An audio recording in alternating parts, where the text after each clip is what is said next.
কালকে দেখলাম আপনার একটু একটা ঝগড়ার ভিডিও ভাইরাল হয়েছে, ঝগড়াটা কেন হয়েছিল? আসলে যেহেতু এটা সরকারি রাস্তা, এখানে কিন্তু সবারই অধিকার আছে, কারণ এখানে অনেক ধরনের মানুষ কিন্তু এসে তাদের বিজনেস করতেছে। তো এখানে যেহেতু আমার অনেক বেশি ভিডিও ধারণ করা হয়, ইউটিউবার ভাইয়ারা আসে, অনেক বেশি জ্যামের সৃষ্টি হয়। তো আশেপাশের মানুষের তার জন্য একটু কমপ্লেন ছিল যে ওনাদের কেক নাকি সেল হচ্ছে না, আমার কেক সেল হয়ে যায়। তো ওখান থেকে বলতে গেলে একটা লোক আছে, উনি হচ্ছে কিছু মানুষের জন্য টাকা নিয়ে জায়গা রেখে দেয়, এবং সেই জিনিসটা আমার কাছে খুবই খারাপ লাগে যে যে আসবে সে আগে বলবে তুমি কেন জায়গা রাখবে, এটা তো কারো বাপের সম্পত্তি না, তাই না? তো ওটা নিয়ে ওনার সাথে হচ্ছে, আর উনি আমাকে একটা কথা বলেছে যে আমি একটা বেকারি থেকে কেক নিয়ে আসি। তো ওনার কথাটা শুনে আমার অনেক বেশি রাগ উঠে গেছিল, এবং আমি নিজেকে কন্ট্রোল করতে না পেরে ওনার সাথে হচ্ছে এক প্রকারে তর্কাতর্কি শুরু করে দেই।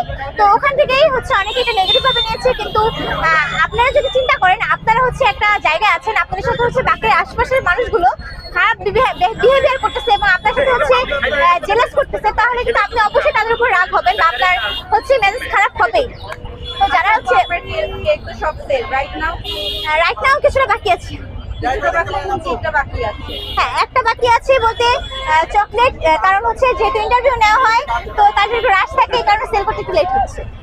আমি তো এখন পর্যন্ত মানে ক্রেতার ভিড় দেখতে পাই না, আসলে কি ক্রেতা আসে আপু আপনার কাছে? হ্যাঁ, আমার ক্রেতা হচ্ছে বেশিরভাগ হচ্ছে বিকাল থেকে সন্ধ্যার মধ্যে সবাই চলে আসে।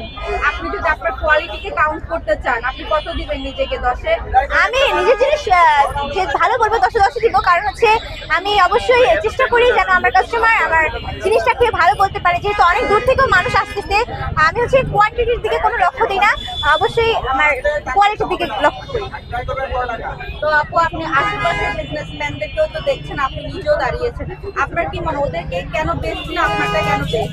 আসলে ওটা হচ্ছে একান্তই মানুষের পার্সোনাল বিষয় যে ওনারা কার্ডটা গ্রহণ করবেন।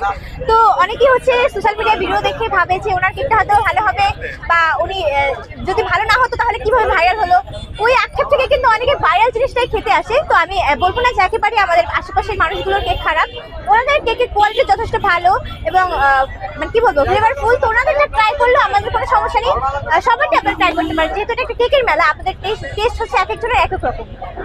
তো আপু আপনি আপনার সিগনেচার আইটেম কোনটা এখানে, ওটা কি সেল হয়ে? হ্যাঁ, ওটা অনেক আগেই সেল হয়ে গেছে, রসমালাই। কেকটাকে আপনি নিজেই মেক করেন?